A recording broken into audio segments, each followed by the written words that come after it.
saludarlos de parte del Ministerio de Hacienda. Es un gusto compartir con ustedes estos espacios formativos que tan gentilmente el Colegio de Profesionales en Informática y Computación nos brinda. Vamos a compartir la charla Ética aplicada a los impuestos como ciudadano activo para el conocimiento general de las actividades que todo profesional a la hora de incorporarse al campo laboral debe realizar a nivel tributario. Entonces, ¿qué es lo que nos mueve a nosotros cuando vivimos en un país? Cuando nacemos en un país o bien optamos por vivir en una sociedad, en un país bajo determinada reglamentación jurídica.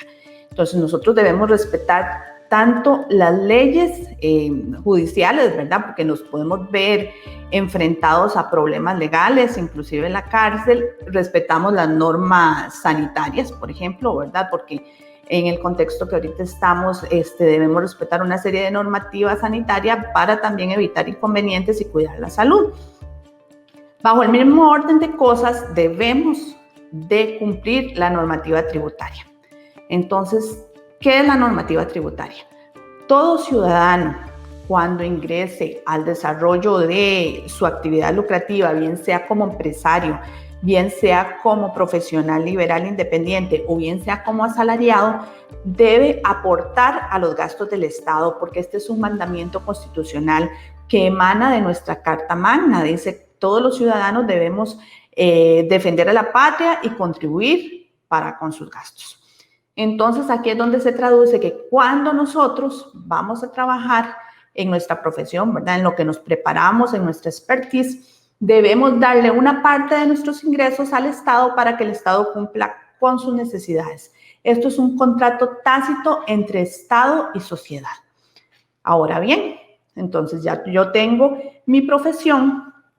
¿Qué hago para cumplir con ese contrato tácito que tengo con el Estado? ¿Cómo devuelvo yo ese aporte que debo dar al Estado? Porque el Estado me dio una plataforma social, una plataforma económica en la que yo puedo trabajar, puedo prepararme, puedo ser un profesional y puedo ser un buen ciudadano. ¿Cómo lo hago? Ya, entonces vamos a ver cuáles son, ya como contribuyentes, mis deberes principales. Tenemos deberes formales y deberes materiales a nivel tributario. Los deberes formales son todos aquellos que no implican una erogación de dinero, que no implican un pago. Nada más yo tengo que cumplir cierta reglamentación que está en las leyes tributarias, ¿verdad? Porque todo está respaldado por ley y así me evito inconvenientes, porque aunque no tenga que pagar nada, sí tengo que cumplir esos deberes formales, porque si no podría ser acreedora a una sanción. ¿Cuáles son esos deberes, los principales? Tenemos el principal para dar inicio, es la inscripción. Esa es como el banderazo de salida. Yo me inscribo, ya después de ahí puedo modificar cualquier dato que incluyera en mi inscripción. Y si ya ceso mis actividades porque me contrataron como asalariada, porque ya no voy a desarrollar esa actividad lucrativa en forma independiente, entonces debo desinscribirme. Todo esto como persona física con actividad lucrativa. Eso es una actualización de datos. O sea, debo mantener todos mis datos ante tributación actualizados. Cualquier cambio que realice a partir de que yo me inscribí, debo informarlo ante la tributación. Debo emitir comprobantes autorizados, debo llevar los registros contables, debo presentar las declaraciones tanto de impuestos como las declaraciones informativas, lo que se conoce, la más común es la de 151, y debo realizar los pagos parciales. Estos pagos parciales sí son un pago, aunque se conoce como deber formal. Esto lo carga la administración tributaria a conectividad. O sea, el contribuyente nada más tiene que hacer como cuando paga un recibo de teléfono, cuando paga los servicios municipales, entrar a la página del banco donde tiene su cuenta y hacer esos pagos. En cuanto a los deberes materiales, ahí sí. Esto ya es el deber pecuniario de pagar el impuesto que se me genera o de pagar cualquier accesorio si es que me atrasé y debo pagar intereses o debo pagar una sanción. ¿Cuáles son, en teoría, los pasos, o sea, como un ABC de cuando ya yo inicio mi actividad como contribuyente? Entonces, la primera parte es inscribirme en ATV. ¿Dónde realizo esto? Todos los trámites ahora en la virtualidad, ¿verdad? Todo se hace de manera digital, entonces debo ingresar a la página de Hacienda. ¿Cómo ingreso? Digitando en forma segura la dirección. Es www.hacienda.go.cr. Ya una vez en esa página, al lado izquierdo de la página, abajo están en servicios más utilizados o más frecuentes, está ATV. Y ahí es donde ingreso para registrarme como usuario, que no es lo mismo inscribirme como contribuyente. Son dos cosas diferentes. Entonces, me registro como usuario de ATV. Aquí debo tener datos importantes que ahorita los vamos a ver. Llenamos el formulario de 140 de inscripción. Ahí mismo nos habilitamos para usar el facturador de Hacienda, si es lo que decidimos usar. Y también en ese mismo portal presentamos las declaraciones. ¿Qué declaraciones? La declaración del IVA, que es mensual, y la declaración de renta, que es anual, para profesionales independientes. Ahora sí, aquí tenemos esta diapositiva donde debemos considerar fechas importantes, porque el olvido de las fechas o el atraso en la presentación es lo que por lo general nos genera sanciones. ¿Cuáles son fechas importantes a nivel de tributación? Tenemos la de inscripción. ¿Cuándo yo me inscribo? Entonces me inscribo entre los 10 días siguientes máximo a que yo inicie la actividad. No me puedo inscribir ni antes, porque tributación no permite una inscripción anticipada, porque antes se permitía esto y ¿qué pasaba? Que la gente se le olvidaba o se inscribió y se le olvidó y ya no inició el negocio, se le presentó una oferta laboral como asalariado, entonces ya se inscribió y no se volvió a acordar. Entonces, tributación no sabía que no inició, que todo lo que se le pudo haber presentado al contribuyente, y ahí corren ya la presentación, la obligatoriedad de la presentación, y corren además las sanciones. Entonces, ahí tenemos que tener claro ese aspecto. En cuanto a la renta es anual. Entonces, y el periodo que se maneja es el año natural, o sea, del 1 de enero al 31 de diciembre. La presentación tiene 2 meses y 15 días máximo. Entonces, ¿de qué estamos hablando acá? Del 15 de marzo como fecha límite para la presentación de la declaración de renta. En el caso del IVA, tenemos 15 días naturales de concluir el periodo fiscal. La periodicidad del IVA es mensual. Entonces, si es mensual, cierra cada último día de mes y se tienen los 15 días siguientes del próximo mes. Para poner el ejemplo, contextualizado en el mes que estamos, febrero cierra 28 y se tiene al 15 de marzo para presentar la declaración del IVA del mes de febrero. Esto para el régimen general. Ahora vamos a entrar aquí a ver un poquito ATV, que es la Administración Tributaria Virtual, donde les comentaba que se realizan todos los trámites tributarios. En ATV, recapitulando, ingreso en forma segura a la dirección de Hacienda y esa pantalla que ustedes ven ahí es donde yo me tengo que registrar, por acá. Aquí es donde tengo que crear cuenta de usuario. ¿Y qué me permite eso? Ya poder ingresar al portal de ATV. Cosas importantes para registrarse en el portal de ATV: debo tener mi cédula de identidad a mano porque me va a validar la fecha de vencimiento del documento. Debo tener un correo electrónico que no se me puede olvidar, porque si se me olvidó la contraseña, para recuperarla, ese es un validador, el correo electrónico, y un número de teléfono celular. Con esos 3 datos, yo puedo registrarme en ATV y puedo eventualmente, si olvidé la contraseña, recuperarla. Entonces es importante esta información. Ya registrados aquí y con una cuenta, digamos, una clave para ingresar, entonces ya estamos ahí dentro del portal de ATV. Y aquí donde dice registro único tributario, y el declaración del registro único tributario es donde yo procedo a hacer la inscripción. Aquí me inscribo y ahora sí formalmente quedo inscrito a partir de la fecha que yo indico que va a ser la inscripción. Este buzón electrónico es donde la administración tributaria se comunica conmigo y yo me comunico con la administración tributaria cuando presento declaraciones.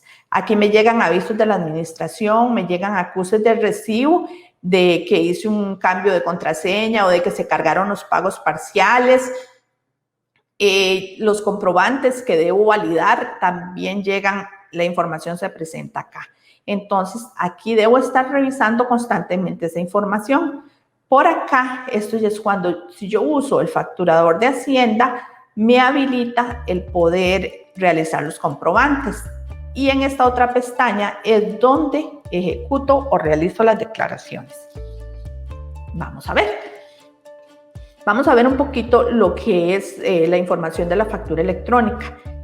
Esa pestaña que se ve ahí de varios colores la van a encontrar en la página principal de Hacienda. Puede variar la información de acuerdo a lo que esté más en boga en ese momento. Si es el cierre fiscal, si se dio el CABIS, que es el catálogo de bienes y servicios.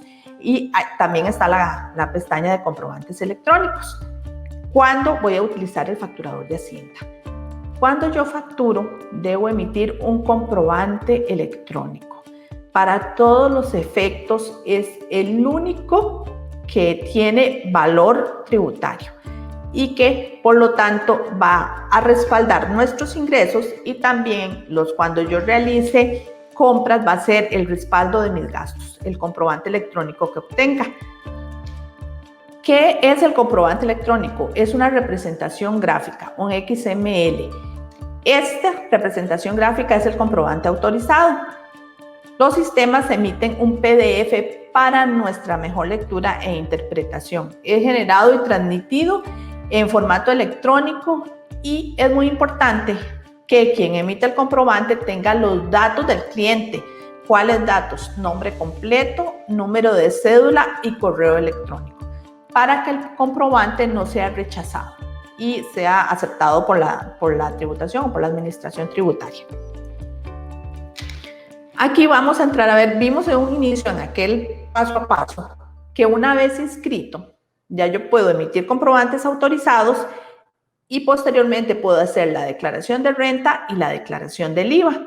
Vamos a hablar aquí un poquito de qué contiene la declaración de renta y quiénes pueden, de qué manera o cuáles son las figuras por las que yo me puedo inscribir como contribuyente. Me puedo inscribir como persona física con actividad lucrativa, esto es a título personal, pueden ser nacionales, pueden ser extranjeros, ahí no hay problema, siempre y cuando tengan un número que emite la tributación, se llama un DIMEX, un NITI. Y las personas jurídicas, igualmente, ¿verdad? Sociedades anónimas, inclusive las instituciones estatales, ahora son contribuyentes del impuesto sobre la renta de acuerdo con la ley 9635, que fue la reforma que se dio ahorita en el año 2018. Hablemos del periodo fiscal. El periodo fiscal se compone el general, digamos el ordinario del año natural, del 1 de enero al 31 de diciembre. La presentación de esta declaración de renta se hace con el formulario D101, que se encuentra en ATV en la pestañita de declaraciones que vimos hace un momento. Ahí están todas las obligaciones que, de acuerdo a la actividad que se registró en el formulario D101, de acuerdo a esa actividad que se registró, el sistema le va a habilitar cuáles son las obligaciones que se tienen. En este caso, las más usuales son renta y ventas. O IVA, ¿verdad? Que es como se llama ahora, impuesto sobre el valor agregado. ¿Qué son los pagos parciales? Que vimos que era un deber formal. Estos pagos parciales son como adelantos de renta. Eso ayuda a que el contribuyente, por ejemplo, si tiene que pagar 75,000 al año, ese pago se le fraccione. O si tiene que pagar 100,000 al año, se le fraccione en 4 pagos de 25,000. Entonces, eso es lo que hacen los pagos parciales, adelantar para que al contribuyente no le quede todo el monto al final de la presentación o en la liquidación del impuesto. El periodo fiscal ordinario tiene 3 pagos parciales, que en este caso son en junio, en septiembre y en diciembre. ¿Cuál es la regla general de los pagos parciales? El primero se cobra 6 meses después de que cierre el periodo fiscal. Dijimos que el periodo fiscal cierra el 31 de diciembre, entonces se cuentan 6 meses para que se aplique el primer pago parcial, que sería en junio, 9 meses para el segundo, que sería en septiembre, y 12 meses para el tercero, que sería en diciembre. Y el 15 de marzo, fecha límite, ¿verdad? Está la presentación de la declaración de renta. Entonces, para que sepan, estos pagos parciales son obligatorios, que si se omiten, entonces van a generar intereses. Y si yo al final del periodo, cuando voy a hacer la presentación de mi declaración de renta, tengo que contemplar que si no hice los pagos parciales, voy a tener, aparte del millón que tengo que pagar, un remanente o un excedente que contempla los intereses, porque si no, si pago solo el millón, el sistema se cobra esos intereses y de lo que queda se paga el impuesto. Entonces siempre va a haber ahí un monto sin cubrir que va a seguir generando intereses, porque a veces la gente tiene dudas de por qué hay una deuda en el sistema si siempre he pagado completo. Puede ser que en algún momento sí hayan omitido esos pagos parciales. Para poder hacer la declaración de renta, tengo que determinar rubros importantes. ¿Cuáles son estos rubros importantes? Están los ingresos o la renta bruta. ¿De qué se componen los ingresos o la renta bruta del contribuyente? De todos los ingresos producto de mi actividad lucrativa generados en el periodo fiscal, o sea, el periodo del impuesto, generados del 1 de enero al 31 de diciembre. Esos son los ingresos gravables. Y a esos ingresos gravables le quitamos los gastos deducibles. Ahorita vamos a ver qué son esos gastos deducibles para determinar lo que se conoce como la renta neta. ¿Qué es esta renta neta? Va a ser el monto sobre el cual se va a aplicar la tarifa del impuesto al cierre del periodo. Y ahorita vamos a ver cuáles son esas tablas. En cuanto a los gastos deducibles que les comentaba, ¿cuáles son estos gastos que yo me puedo deducir como contribuyente relacionados con mi actividad lucrativa? La ley nos da una lista. Si bien la ley nos da una lista, esta lista no es taxativa, o sea, no es que solo esos gastos me puedo deducir nada más, porque dependiendo de la N cantidad de actividades que existen en el mercado, así va a ser la cantidad de gastos deducibles relacionados con la actividad. Siempre que el gasto en que yo incurra sea útil, necesario y pertinente para generar el ingreso gravable y además esté respaldado en comprobantes autorizados, ese gasto no me va a ser objetado. Aunque no esté en esta lista, que por mencionarla aquí están los sueldos, las cargas patronales, las depreciaciones de equipo, las patentes, las donaciones, cuando a quien yo le haga una donación tenga un oficio de la administración tributaria que lo autorice a recibir donaciones y que esto no se pase de un 10% de la renta neta. Las pérdidas de empresas agrícolas e industriales, los gastos de diferencial cambiario, gastos de organización, todos estos son gastos que la ley establece. Reiterando, pueden haber otros y no hay problema siempre y cuando sean necesarios y que estén respaldados en comprobantes. ¿Cuáles son gastos no deducibles? Aquellos que no tienen que ver con mi actividad lucrativa, en los que yo incurro, pero son gastos personales, por así decirlo. Por ejemplo, la escuela de los niños, mi gasto por universidad, los gastos de alimentación, de vestimenta, el combustible para asuntos personales, el combustible que utilizo en el vehículo. Si yo utilizo el vehículo tanto para mi actividad lucrativa como para uso personal, ahí puedo asignar con un estudio de un profesional autorizado, puedo asignar un porcentaje de ese gasto. Aquí estamos viendo cuáles son las tarifas que se establecen cada año. Las tarifas para los diversos contribuyentes, persona física, persona jurídica y también asalariado, que esas son cédulas del impuesto a las utilidades, se publican cada año. O sea, se publican en forma anual y varían cada año. Y en este caso estamos con las de persona jurídica para el 2021, que es el periodo en que estamos corriendo ya desde el 1 de enero. ¿Cuál es la particularidad en las personas jurídicas? En las personas jurídicas las tarifas van del 5 al 30%. No hay mínimo exento, que ahorita vamos a ver qué es eso. Y cuando los ingresos brutos superen en este año los 109.337.000, a la renta neta determinada se le aplica un 30%. Entonces, vamos a ver qué quiere decir esto. Que si los ingresos brutos del contribuyente no superan los 109.337 millones, entonces me voy a esa tabla que ustedes ven aquí. O sea, a la tabla del 5, del 10, del 15 y del 20, y la renta neta la vengo a ubicar en estos tractos. Vamos a ver con la de persona física, que es lo más habitual para los profesionales independientes, cómo se calcula ese impuesto y aplica de igual manera para la persona jurídica. ¿Cuál es la diferencia que podemos hacer con persona física? Que hay en persona física hay un mínimo exento, en persona jurídica no existe ese mínimo exento. Las rentas netas de $1 en adelante pagarían un 5% y de ahí hasta un 30%. Aquí tenemos la tabla de persona física. Como les comentaba, en la persona física este año el mínimo exento es de 3.742.000. Hasta ese monto de renta neta no tengo que pagar impuesto, no estoy sujeto. O sea, si yo tengo 3 millones de renta neta en el periodo fiscal 2021, lleno la declaración, la presento, pero no tengo que pagar impuestos si es mi única actividad. De ahí en adelante ya tendría que pagar de acuerdo a una escala progresiva de tarifas que va del 10 al 25. ¿Qué quiere decir esa escala progresiva de tarifas? Que a mayores ingresos, mayor tarifa, ¿verdad? O sea, se trata de la progresividad del impuesto. Entonces vamos a verlo con un ejemplo.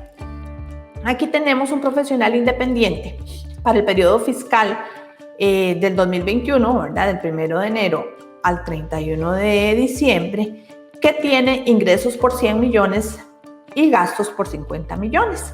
Habíamos visto que la renta neta se determina de restarle a los ingresos los gastos. En este caso, 100 menos 50 me va a dar 50 de renta neta. Entonces, esto es para efectos didácticos porque ya el formulario que se encuentra en ATV, lo que tienen que ingresarle ustedes como contribuyentes o el contador, si manejan su contador, es esta información. Ingresada esta información, a lo interno el formulario realiza todo este cálculo. Pero es bueno que ustedes conozcan cómo sale esa información. Entonces tenemos que hasta 3.742.000 no tenemos impuesto que pagar. De ahí en adelante ya empezamos a pagar. ¿Y cómo empezamos a pagar? Tenemos que presentamos, o este contribuyente presenta, don Juan presenta una renta neta de 50 millones. Entonces, vamos a ver, aquí tenemos un monto no sujeto. ¿Y cómo hacemos el cálculo? Vamos haciendo las diferencias de estos tractos. A 5.589.000 le restamos 3.742.000 y eso nos va a dar 1.847.000. A ese 1.847.000, que es el exceso de este tracto, le aplico un 10% y nos va a dar los 184.700. Esa misma operación matemática se aplica en este tracto y en este otro. O sea, se hace la diferencia entre este monto y el siguiente y a esa diferencia le aplico la tarifa del impuesto. Y esas diferencias las voy anotando acá. Al final, en el año, este último tracto es el que varía porque es el que se afecta por la renta neta. O sea, la renta neta que tenemos, le restamos este rango. En este caso son 50 millones menos 18.683.000. Eso nos da un monto de 31.317.000, que a eso le aplicamos el último porcentaje o la última tarifa de impuesto, que es un 25%. Eso nos da un resultado de 7.829.250. Sumamos todos esos montos y eso nos va a dar el impuesto a pagar del periodo. Entonces, ¿qué quiere decir esto? Que al incluir estos montos en la declaración, nos va a dar un impuesto determinado de 10.446.100. A eso le restamos los pagos parciales que ya hemos hecho en el periodo y le restamos los créditos fiscales, y eso nos va a dar el impuesto por pagar en el periodo, que ahorita vamos a ver cómo se determina. Están las tarifas para asalariados. Recuerda, hay tarifas para persona jurídica, tarifas para persona física, tarifas para asalariado. El asalariado, la periodicidad del impuesto es mensual. La tabla se publica igual para el año, pero el cálculo se realiza mensualmente. Y los asalariados tienen un tope también no sujeto. Para este año 2021, el monto no sujeto es 842.000 colones. O sea, los salarios que no superen ese monto están exentos o no sujetos del impuesto al salario. El patrono es quien debe retener estos montos. Entonces, cuando el asalariado supere ese rango de salario, entonces ya se empiezan a aplicar estas tarifas. El 10, el 15, el 20 y el 25. Estamos viendo acá que a salarios más altos, tarifas más altas. Por ejemplo, aquí en el primer rango, entonces, es la misma aritmética que se realiza con las demás tablas. Le restamos al tracto más grande el tracto más pequeño y a la diferencia le aplicamos la tarifa. Entonces sería a 1.236.000 le restamos 842.000 y eso lo multiplicamos, esa diferencia la multiplicamos por el 10%. Vamos a ver un ejemplo rápido. Tenemos un asalariado cuyos ingresos brutos en el mes, ¿verdad? Porque es mensual, es de 1.300.000. ¿Qué contempla esos ingresos brutos? Esos ingresos brutos están contemplados por horas extra, por salario en especie, todo lo que se reciba en el mes por concepto de salario, ese va a ser el ingreso bruto al que el patrono le va a aplicar la tarifa de renta del año. Entonces, en este caso hay un ingreso bruto de 1.300.000, pero tengo un monto no sujeto de 842.000. Entonces, el salario, tengo que hacer esta diferencia porque el 1.300.000 me supera este 1.236.000. Entonces, hacemos la diferencia de este primer tracto, 1.236.000 menos 842.000, eso me da un monto de 394.000. A eso le aplicamos la tarifa del 10, que es la del primer tracto, y el monto sería 39.400. El monto de 1.300.000 es el que le quitamos al siguiente tracto de 1.236.000 y a eso diferencia le aplicamos un 15% que nos da un monto de 9.600. La suma de ambos rubros nos va a dar un monto total de impuesto de 49.000. Si fuera un salario más alto de 2 millones, de 3 millones, pasaría ya entonces a la tarifa del 20 y a la tarifa del 25 dependiendo del salario. Entonces eso hay que tenerlo muy presente, que la retención nos la realiza el patrono cuando somos asalariados y la debe informar al Ministerio de Hacienda mediante el formulario D103. Hay una situación particular que la mayoría de profesionales independientes, una gran mayoría tiene, que por lo general son asalariados y a la vez ejercen en forma independiente su actividad. Aquí hay que tener en cuenta dos aspectos, que aparte de llenar, o sea, aparte de que se le realiza la retención como asalariado, debe llenar la declaración de 101 del impuesto sobre la renta, porque solo se permite un monto no sujeto. O sea, si ya disfruta un monto no sujeto como asalariado, porque es el que le aplica el patrono, ya como persona física con actividad lucrativa, no va a poder aplicarse todo el monto de la exención. ¿Y cómo se refleja eso en la declaración? Veamos este pequeño ejemplo. Hay un profesional que se desempeña como asalariado medio tiempo, por ponerlo así, y trabajó 7 meses con un salario ya de medio tiempo de 400,000 mensual. Entonces, esos 400,000 los multiplicamos por 7 y nos da un monto no sujeto del periodo de 2,800,000. ¿Qué hago con ese monto no sujeto? Cuando yo vengo a realizar mi declaración del impuesto sobre la renta como profesional independiente, ese monto no sujeto lo debo incluir en la declaración en la casilla 46 bis. Y haciendo esto, entonces, el cálculo se realiza en forma correcta. Si no incluyo esta información, se realiza una inconsistencia en el sistema, porque el patrono está reportando que le hizo retenciones y el contribuyente no está reportando ese monto no sujeto en la declaración. Entonces, puede ser que el contribuyente sea notificado por esta situación. ¿Qué son los créditos fiscales? Los créditos fiscales son montos que se puede aplicar el contribuyente por sus hijos y por su cónyuge. Esto viene a ser un tipo de crédito fiscal, escudo fiscal, por así decirlo, que baja el impuesto a pagar. Entonces, por hijo tenemos un crédito anual de 18,840. Si tengo 3 hijos, serían 18,840 por 3.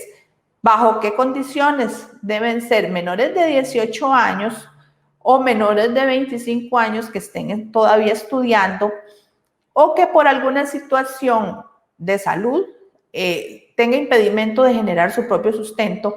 Entonces el contribuyente va a poder rebajarse a ese hijo. Esto anual para la persona física con actividad lucrativa lo podemos solicitar a nuestros patronos también que nos lo apliquen. Y por el cónyuge el monto sería 28,440 anuales. Y mensuales, cuando somos asalariados, 2,370. Esto, cuando somos asalariados, debemos pedirlo al patrono que nos lo apliquen y debemos llevarle los comprobantes respectivos del registro civil, tanto de nuestra condición de casados, de demostrar nuestro cónyuge y de nuestros hijos. El otro impuesto del que hablábamos es el IVA, el impuesto al valor agregado, sobre el valor agregado. Este impuesto sobre el valor agregado es un impuesto que recae sobre el consumo. Es un impuesto que llamamos un impuesto indirecto porque recae sobre el consumo de bienes y servicios. Entonces, en el país hay una tarifa general del 13% y tarifas reducidas del 4, del 2 y del 1 para situaciones que claramente establece la ley. En cuanto a tarifas del IVA, reducidas están para los servicios de salud, para los boletos o pasajes aéreos y para los servicios de medicina veterinaria en un 4%.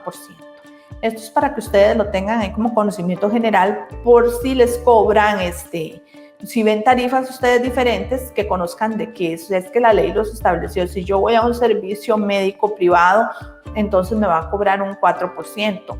Si pago con tarjeta de crédito, de una vez me devuelve, me hace una devolución inmediata de ese 4%. Y no me aplicaría el IVA. En los boletos o pasajes aéreos, un 10% del costo del boleto.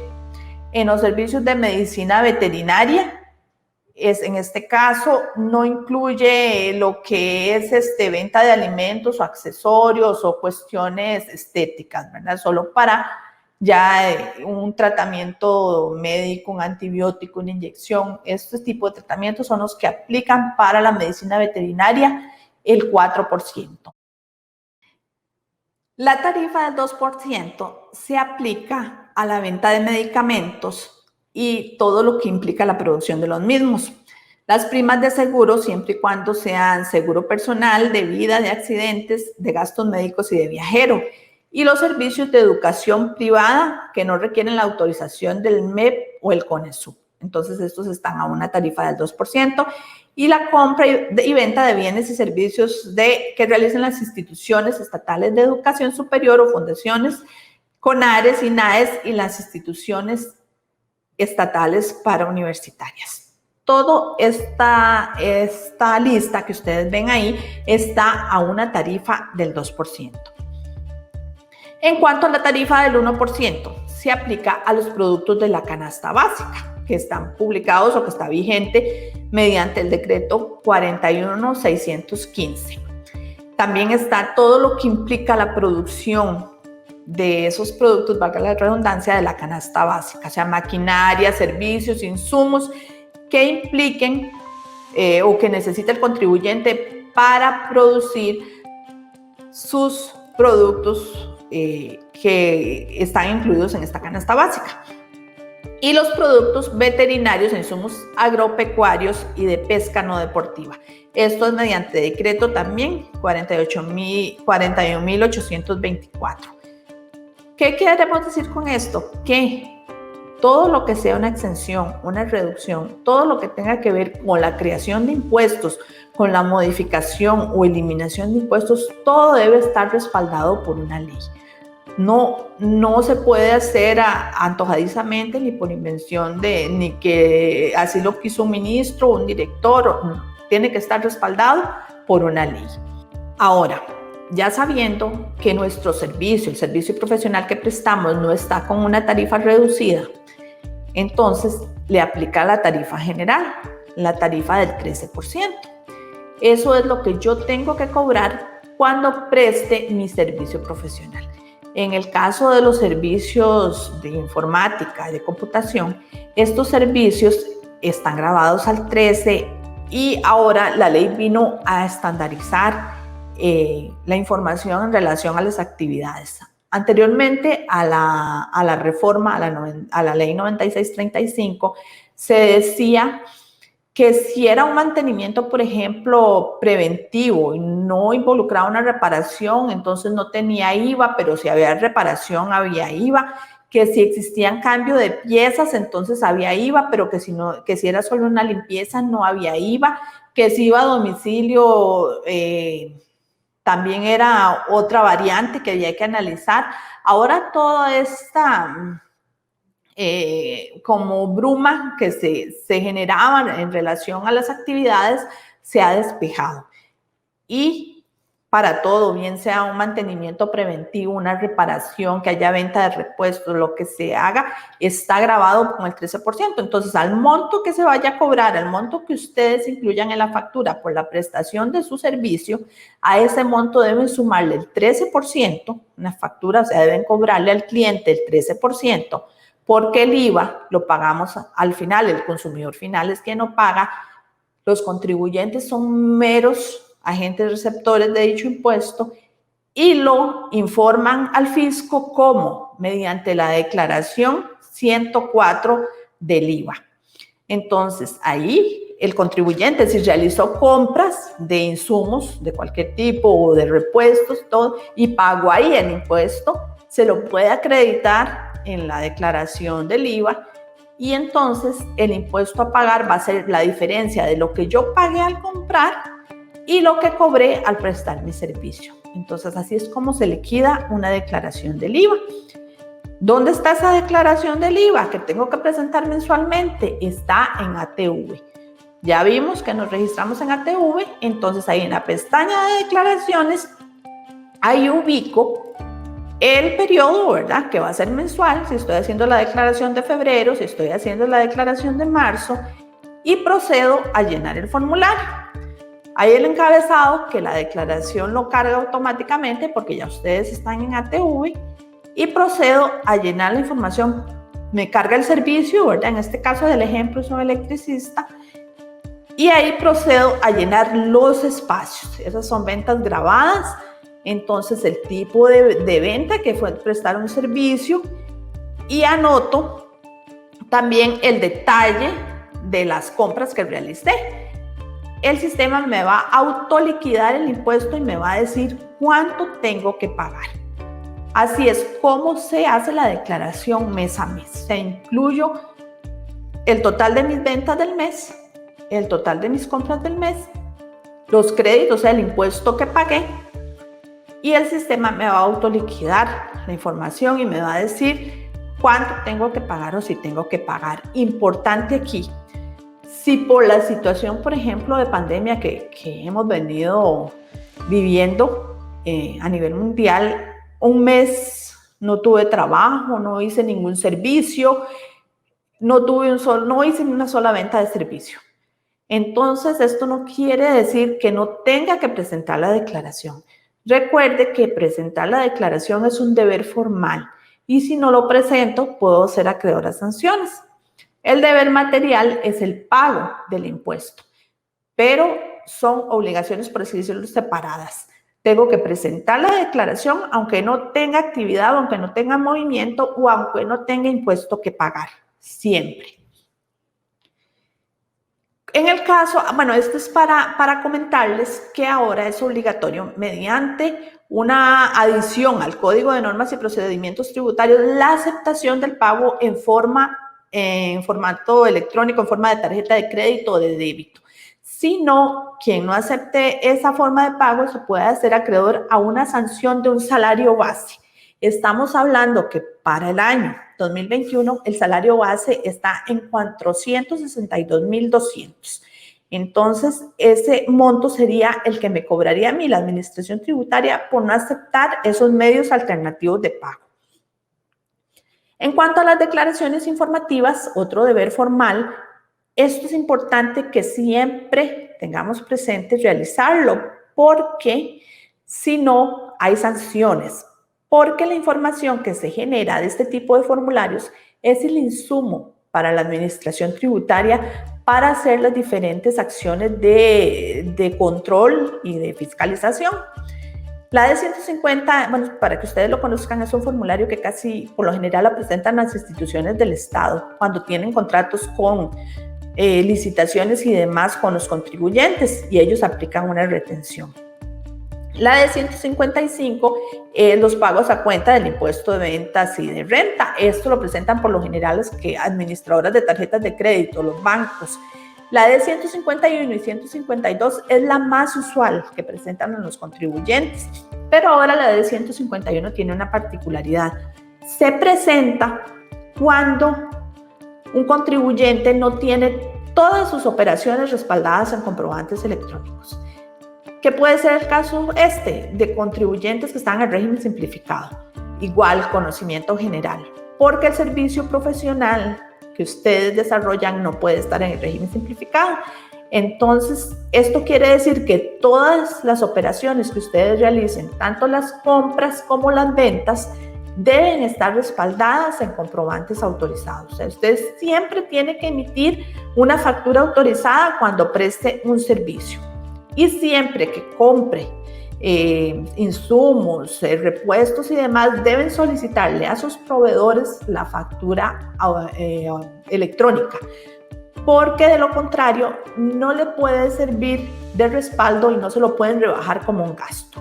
Entonces, para que tengan eso muy presente. Si tienen todo en respaldo electrónico, o sea, las facturas de venta como los gastos, no es exigido presentar la de 151. Los contribuyentes que no tengan esta situación deben presentarla por aquellas actividades u operaciones que no están respaldadas. La de 152 la presentan, por ejemplo, patronos que retienen el impuesto al salario, serían los que pueden presentar la de 152. Esto entre otros, ¿verdad? Porque la de 152 es para varias retenciones en carácter de impuesto único y definitivo.